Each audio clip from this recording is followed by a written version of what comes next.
like to ask the Treasury Minister how many A, lone parents and B, couples claim employed persons allowance.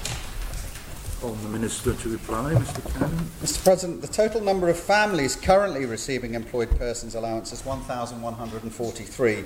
Of this total, around 755 are lone parents, whilst around 388 are couples with dependent children. Supplementary, Dr. Allowance. Thank you very much, Mr. President. I'd like to thank the Treasury Minister for his answer and for his honest and intelligent decision to withdraw the two motions today relating to EPA and income support for lone parents.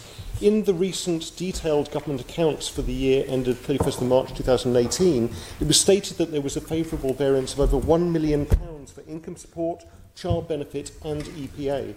Does he feel that this reflects the advantages of a higher minimum wage and living wage and the improvement in wage levels on the island in general? Mr. Cannon. Mr.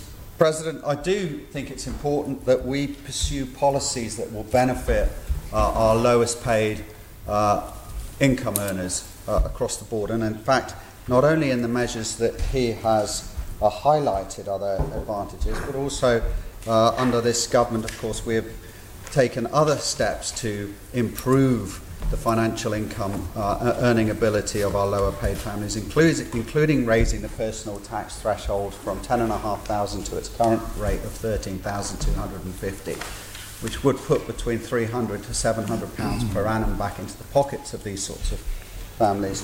So, but like everything, Mr. President, there is always a balance to be had, and certainly, when raising minimum wages, when looking at living wages, then one has to also ensure they are reasonable and fair and will not adversely affect the economy, thereby reducing the numbers of jobs in the market. But yes, in principle, I certainly agree that it's absolutely important that as a government we seek to ensure that we are doing the right and bringing forward the right policies to help these families as much as possible.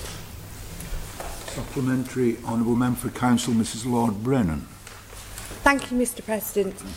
Mr. President, my question for the Minister is, on the understanding that the employed persons allowance was a form of help which was signposted after the changes related to bereaved persons allowance, will the Minister consider taking a fresh look at the support more broadly for the circumstances of lone parents and their children where one parent has died and their children or teens are there as dependents?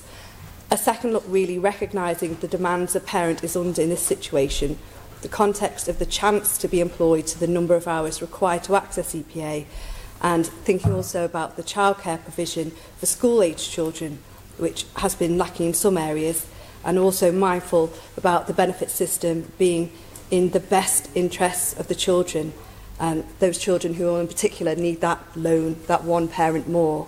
Thank you, Mr. President. Minister to reply. Mr. President, thank you. Thankfully, those types of cases are relatively rare, but I'm certainly happy to take this opportunity now, whilst we are getting more information together to present both to the public and to honourable members around the whole sort of EPA and income support benefits, a welfare support system, that I would be happy to look at whether there should be some carve-out or caveat around bereaved parents in certain circumstances.